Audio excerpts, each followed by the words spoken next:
dengar azan, terus kok tiba-tiba mau masuk Islam, kenapa? Memang tidak mudah sih sebenarnya.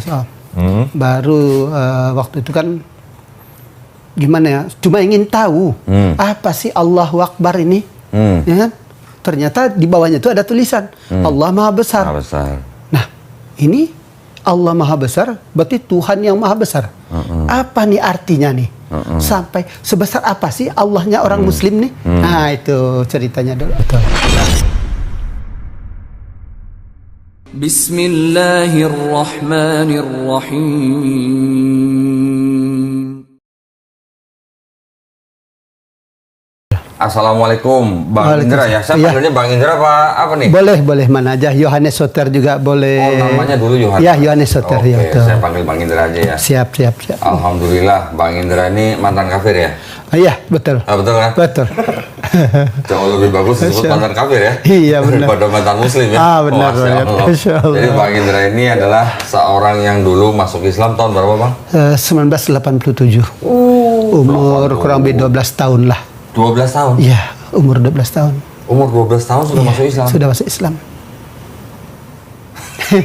Masih muda sekali, masih anak-anak berarti ya? Iya, kelas 2 SMP. 2 SMP? Kelas 2 SMP, iya benar. Masya Allah. Bang Indra boleh kasih tahu nama lengkapnya?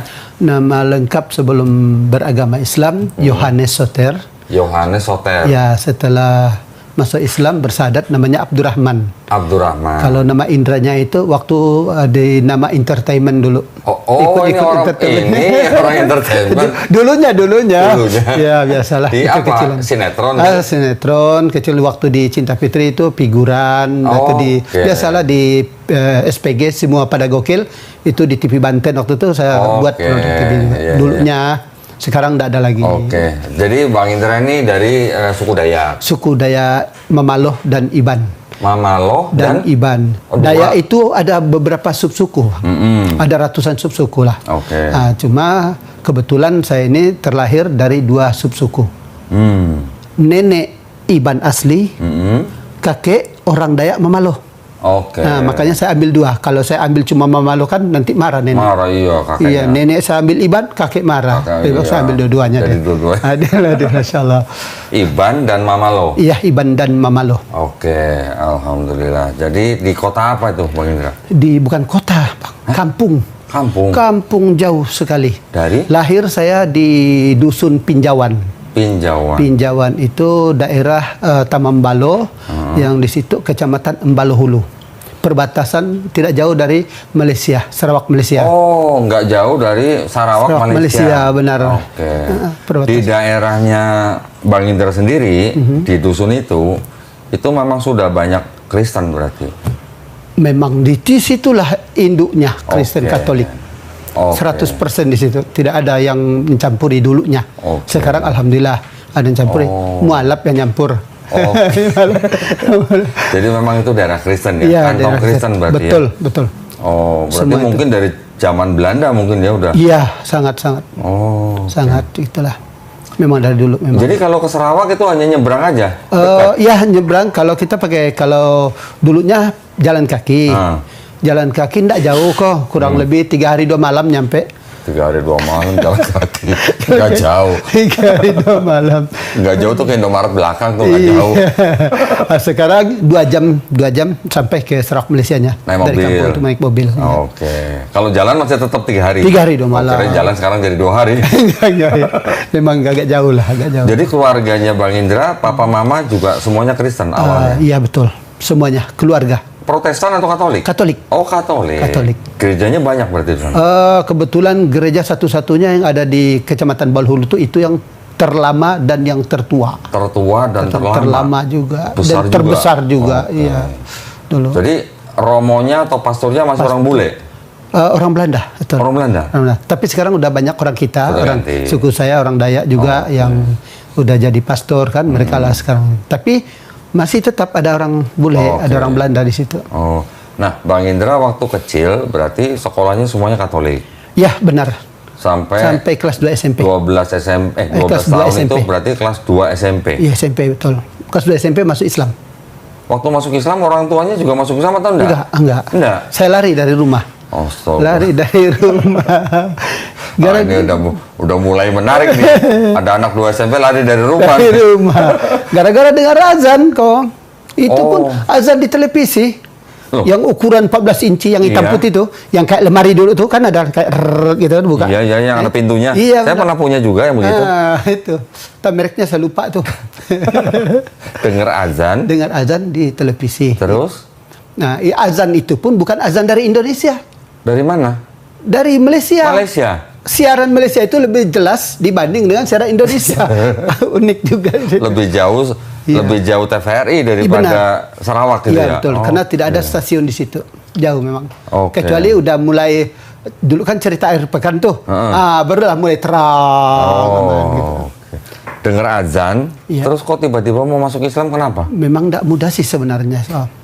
Baru waktu itu kan gimana ya, cuma ingin tahu apa sih Allahu Akbar ini, ya kan? Ternyata di bawahnya itu ada tulisan Allah Maha Besar. Maha Besar. Nah, ini Allah Maha Besar berarti Tuhan yang Maha Besar. Apa nih artinya nih? Sampai sebesar apa sih Allahnya orang Muslim nih? Nah, itu ceritanya dulu. Tapi 12 tahun dari kecil di Katolik berarti ya sudah lumayan lah ya 12 tahun. Alhamdulillah. Bahkan sakramen Krisma udah kita makan. Sudah. Sempat jadi putra altar? Belum. Tapi cuma pelayan biasa aja. Ya, tapi kan paham yang namanya Trinitas, paham dong. Alhamdulillah tahu dikit lah. Terus setelah dengar azan, terus lari kemana? Lari ke Kecamatan Badau. Dulunya tuh Desa Badau, jauh. Itu ya, Desa Badau itulah yang paling dekat. Cuma 1 jam jalan kaki ke Sarawaknya, ke perbatasan. Jalan kaki 1 jam? Jalan kaki.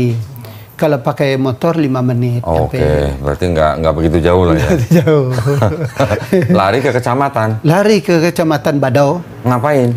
Itu tadi mau supaya mengumandangkan azan ini terang-terangan, tidak sembunyi-sembunyi lagi. Kalau kemarin kan karena dilarang dengar azan, bahkan sampai dipukul, ya kan? Dilarang sama siapa? Oleh orang rumah. Orang rumah diusir.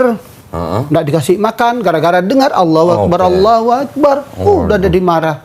Nah, lepas itu sebenarnya udahlah, saya pingin mengumandang azan ini terang-terangan. Sebelumnya itu kan saya kan menghafal azan itu ke belakang rumah. Di situ saya teriak terus, wah ini kalau sendiri azan kayak gini, ini cerita orang gila nih. Terus ke kecamatan ngapain? Ikut orang merantau. Merantau ke Malaysia. Kabur dari rumah, tidak tahan lagi di rumah. Karena baru dengar azan dia dimarah, apalagi masuk Islam kan. Nah, terus tahu-taunya mereka yang ke Malaysia itu ninggalin saya di Badau. Ditinggalin saya, ya udah. Disitulah saya diam sama orang. Badau tuh di mana? Di Malaysia? Bukan, di tanah Indonesianya. Terus? 1 bulan kemudian barulah saya minta disahadatkan, minta masuk Islam. Jadi sebulan ngapain di Badau? Diam sama orang. Ikut sama orang apa tuh di situ kan. Astaga, umur 12 tahun. 12 tahun. Setelah sebulan kemudian baru minta disahadatkan. Nggak ada yang mau mensahadatkan. Kenapa? Itu tadi karena takut ada masalah nanti. Tapi saya paksakan diri untuk minta disahadatkan. Akhirnya saya disahadatkan. Di mana? Masjid? Di rumah orang yang saya diam itu. Yang mensahadatkan jadi siapa? Pak KUA-nya. Orang dari KUA. Nah, dari KUA-nya langsung. Diminta surat izin dari orang tua nggak? Sebenarnya itu yang mereka minta. Tapi bagaimana kita mau balik lagi 3 hari 2 malam? Wah, bisa nggak pulang lagi saya. Ya kan? Paksalah, ya udah. Sering begitu tuh. Kemarin saya juga baru dengar. Ada seorang Kristen mau masuk Islam. Ketika diminta surat izin orang tuanya, bagaimana mau minta kalau dia pulang ke rumah nggak bakal balik lagi. Iya, benar-benar. Makanya waktu itu saya ambil inisiatif, saya bilang, tolong saya masuk Islam, bimbing saya, alhamdulillah, dan bimbing. 1 bulan kemudian, terdengarlah kabar saya masuk Islam. Ke orang tua? Ke orang tua. Karena ada keluarga kita pulang dari Sarawak, Malaysia, merantau, pulang jalan kaki ke kampung, sampai di sana, tidak ada bahasa lain yang disampaikan. Anakmu sudah masuk Islam. Wah, ngamuk si ayah. Ayah ngamuk. Udah siap-siap aja dengan parangnya, dengan untuk terencana dia membunuh saya. Sampai begitu? Sampai segitunya. Namun alhamdulillah lah, ini karena Allah semua, atas izin Allah, 2 tahun lebih barulah saya ketemu sama ayah. ketemu sama ayah. Ketemu pun bukan di kampung, tapi di kabupatennya, Kabupaten Kapuas Hulunya, di kota Putus Ibau. Nah, itulah waktu beliau lagi sedang mikul beras, ya kan? Saya rebut di tangan kirinya itu ada kantong. Apa yang saya lakukan? Saya berlutut di depan beliau di jalan. Saya berlutut dan saya cium tangan beliau. Ditariknya. Saya cium lagi 3 kali saya tarik, begitulah. Oh, dia tidak mau dicium tangannya. Tidak mau dicium tangannya, marah dengan saya. Akhirnya, kamu ngapa sih? Kan? Terus? Jangan, kamu kan udah masuk Melayu. Masuk Melayu. Masuk Melayu. Dia bilang masuk Melayu. Masuk Melayu. Iya. Pak, saya bilang, saya nggak masuk Melayu. Saya tetap orang Dayak, saya bilang. Siapa bilang? Kamu kok sudah masuk Islam, berarti kamu sudah masuk Melayu. Tidak, Pak. Suku saya tidak akan pernah berubah. Ya. Agama saya tetap Islam, tapi suku saya tetap Dayak. Itulah saya. Berarti ketika Bang Indra cium tangan ayahnya itu, Bang Indra baru usia 14 tahun? Kurang lebih gitu. Oke. Kurang lebih 14 tahun. Lanjut sekolah? Lanjut sekolah. Oh. Lanjut sekolah ke sekolah menengah ekonomi atas. SMIA waktu itu. Jurusan akuntansi. Oh, oke. Gitu. Terus? Setelah itu, dan disitulah saya membuktikan ke beliau bahwa saya di dalam Islam dididik, diberikan pandangan tentang etika, adab, yang lemah lembut, akhlak yang baik. Itulah yang saya, alhamdulillah, udah beberapa tahun kemudian barulah beliau sampai berpesan nih. Ter, dia panggil saya Ter nih. Ter, kamu sudah di Islam, tetap di Islam. Oh. Jangan kembali lagi ke agama asalmu atau ke agama yang lain. Jangan permainkan agama. Itu pesan beliau. Sebenarnya beliau itu udah paham dengan Islam nih. Karena dia banyak teman haji-haji kan. Dia kan alhamdulillah beliau waktu itu seorang pegawai negeri juga. Banyak temannya yang kita Islam, apa segala macam. Dia udah banyak paham tentang agama Islam nih. Cuma karena egonya beliau, jangan sampai masuk keturunan saya kok masuk agama lain. Nah, gitu lah. Nah, tapi mau tanya nih, orang Dayak memang banyak yang kantongnya kantong Kristen. Jadi banyak orang Dayak yang masuk Kristen. Tapi orang Dayak yang masuk Islam juga banyak nggak? Alhamdulillah. Banyak juga? Alhamdulillah banyak sudah. Alhamdulillah yang udah dengan kita kurang lebih enggak banyak sih kok. Cuma 1.113 orang. Dari berapa suku itu? Banyak sih. Dari suku Iban, suku Taman, suku Kantu, ya kan?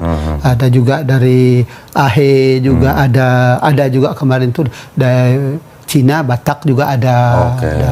Adalah. Bener nggak Bang Indra? Kalau di suku Dayak, apapun sukunya, kalau di satu keluarga itu seperti tadi nih, kalau misalnya ada anak yang pindah agama, itu harus dibuatkan kayak semacam upacara melepas. Kalau nggak ada upacara itu harus dibunuh gitu. Kalau kebetulan yang selama ini yang terjadi di wilayah saya lah, khususnya Kabupaten Kapuas Hulu itu tidak ada. Tidak ada. Dan alhamdulillah sekarang banyak yang paham. Termasuk keluarga kita yang apa tuh namanya, yang Kristen, Katolik, yang Protestan juga sekarang udah banyak paham dan mereka semuanya agak terbuka lah. Nggak kayak dulu lagi. Kalau dulu iya. Seperti saya lah, seperti adik saya juga, sepupu saya begitu juga, kan. Tapi dan mungkin mereka sudah melihat seperti kami yang sudah masuk Islam, kami tidak pernah meninggalkan mereka. Kami tetap silaturahmi, baik itu waktu hari raya mereka, meskipun tidak hari raya pun, tadi hari-hari lain pun kami datang, gitu kan. Karena saya kasih tahu dengan teman-teman saya, saudara-saudara kita yang sudah bersahadat, saudaraku, kalau engkau sudah bersahadat, jangan pernah kau menganggap dirimu pisah dengan orang tua, dengan keluargamu. Bahkan lebih baik, tunjukkanlah kepada mereka bahwa kita selama kita di Islam, kita diajarkan adab, akhlak yang baik. Itu saya sampaikan mereka. Betul. Nah.